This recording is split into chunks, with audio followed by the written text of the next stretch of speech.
Bueno chicos, entonces bienvenidos pues, a este otro espacio. La idea es completar lo que se había propuesto, lo que era el problema del área y el problema de la distancia. Y como tal, el problema de la distancia es una aplicación directa del problema del área. Listo. Entonces, para que entendamos bien este concepto, eso lo pueden encontrar más bien explicado, esbozado en el capítulo 5.1 del libro de James Stewart de cálculo diferencial. Pero igual lo quiero explicar aquí de una manera muy sucinta para que ustedes tengan una idea muy clara y ya posteriormente en la lectura que hagan del libro puedan profundizar mucho más. Entonces dice así, que supongamos que se quiere calcular la distancia recorrida por un objeto móvil. Sabemos que si la velocidad es constante, entonces la velocidad es la distancia dividida el tiempo transcurrido. Claro, esta es la fórmula como tal de velocidad que conocemos. Es la que hemos aplicado pues en cinemática, en movimiento uniforme rectilíneo. Tenemos que la velocidad es la razón entre la distancia y el tiempo transcurrido.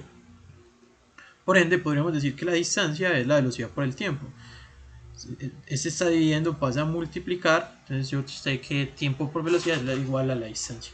Bien, pero eso no siempre sucede. Esos son casos ideales, ¿cierto? ¿Qué pasa si, por ejemplo, si la velocidad como tal varía? ¿Cierto? ¿Qué es lo que pasa eventualmente? Les pongamos un ejemplo. Las lecturas del velocímetro de una motocicleta a intervalos de 12 segundos se dan en la siguiente tabla. Entonces me dan la tabla y me dicen que para un tiempo determinado, es decir, en el instante cero, la velocidad de la moto va a 30 pies por segundo. Esos son pies. Se nota pues que donde extrajimos eso hace parte pues de la nomenclatura estadounidense. Entonces el tiempo es cero, la velocidad es 30, si el tiempo es de 12, la velocidad es de 28 pies por segundo, si el tiempo es de 24 es de 25 la velocidad, ¿cierto? Si el tiempo es de 36 segundos, la velocidad es de 22 y así va variando, ¿cierto? Entonces, lo que me dicen a mí es que estime la distancia recorrida por la motocicleta durante ese periodo. Básicamente nosotros podríamos hacer un esquema, un gráfico con estos datos que me están dando. Cuando yo grafico eso, nótese que, por ejemplo, al graficarlo, lo voy a poner mejor acá, para un tiempo de 0 la velocidad es de 30, para un tiempo de 12 la velocidad es de 28, para un tiempo de 24 es así. Y aquí se va creando una función, ¿cierto? Una función que es continua. Miren que no hay saltos, es continua, ¿vale? Esa función que está acá es continua. Entonces miren que, por ejemplo, en cada intervalo, los intervalos están divididos de a 12, ¿cierto? De a 12, ¿cierto? El tiempo se está tomando cada 12 segundos, es decir, el ancho de estos rectángulos que se están generando acá, voy a poner aquí este rectángulo, ¿cierto? El ancho es el mismo y es de 12 segundos. Entonces, como ya sabemos que la velocidad, ¿cierto? Es la distancia sobre el tiempo. Es decir, que la velocidad por el tiempo es la distancia. Podemos entender que si yo tengo esta alturita de este rectángulo es 30, yo sé que esta base es 12, pues recuerden que el área de un rectángulo es base por altura, ¿cierto? Y yo multiplico la altura, que en este caso el rectángulo es la velocidad, y la base es el tiempo. Esta área de este rectángulo como tal sería ¿quién? Base por el tiempo, ¿cierto? La base por el tiempo sería el área. ¿Y quién es la base por el tiempo? Pues la base por el tiempo ya sabemos que es la distancia. Entonces podríamos entender que cada rectangulito, que el área de cada rectangulito es la distancia en ese subintervalo. Por lo tanto, podríamos decir que el área de este rectángulo 1 más esa área de este 2 más este área 3 más este 4 más este 5, si yo cojo todas esas áreas, las sumo, eso me daría entonces la distancia realmente, la distancia total, ¿cierto? Entonces, para mayor entendimiento, pues miremos acá, ¿cierto? Para calcular el aro bajo la curva, esta área bajo la curva, que va a ser la distancia total, va a ser la velocidad en 0 segundos más la velocidad en 12, es decir, las alturitas respectivas, la velocidad en 0, la velocidad en 12, la velocidad en 24, la velocidad en 36, la velocidad en 48. Esto es que BDT, ¿cierto? La velocidad en el tiempo 0, la velocidad en el tiempo 12, la velocidad en el tiempo 24, la velocidad en el tiempo 36, la velocidad en 48. Multiplicado por quién? Por 12. ¿Por quién por 12? Porque ese es el ancho de cada rectángulo.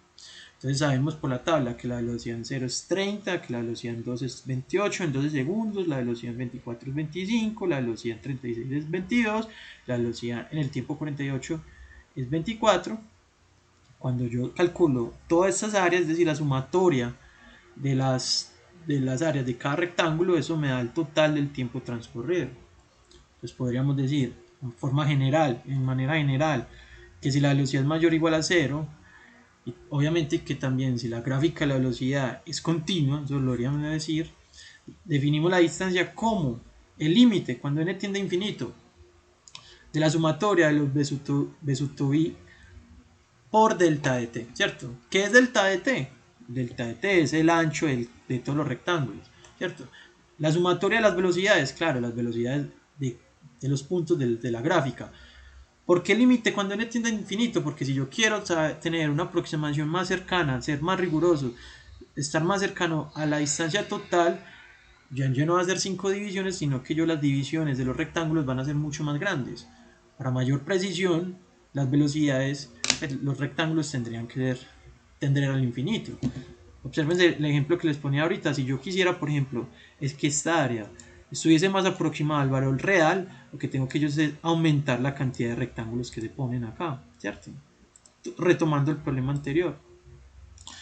Entonces, por ejemplo, aquí, si el valor máximo digamos que es 1000, mayor cantidad de rectángulos, obsérvense que el valor se acerca más al real como tal. Entonces, por eso es que es el límite cuando n tiende a infinito. Miren que aquí ya vamos articulando conceptos de cálculo diferencial que ustedes estudiaron, y eso es una aplicación interesante, el problema del área al problema de la distancia. De hecho, vamos a entender después que la integral, que es un concepto que también vamos a estudiar, la integral de la velocidad de et, pues va a ser la posición de t más c. Eso vamos a estudiar más a profundidad a futuro, ¿cierto? Entendiendo pues que la integral es el área bajo la curva, pero bueno, eso con más calma, listo. Entonces espero que se haya entendido el problema del área, el problema de la distancia. Eso también lo encuentran en las notas de clase, ¿cierto? Más a fondo, que se las voy a dejar en la descripción del video, pues para que vayan estudiando. Y bueno, nos vemos la otra semana. Que estén muy bien. Si tienen alguna duda, pues pueden hacerlo a través de los comentarios. Se cuidan mucho. Hasta luego.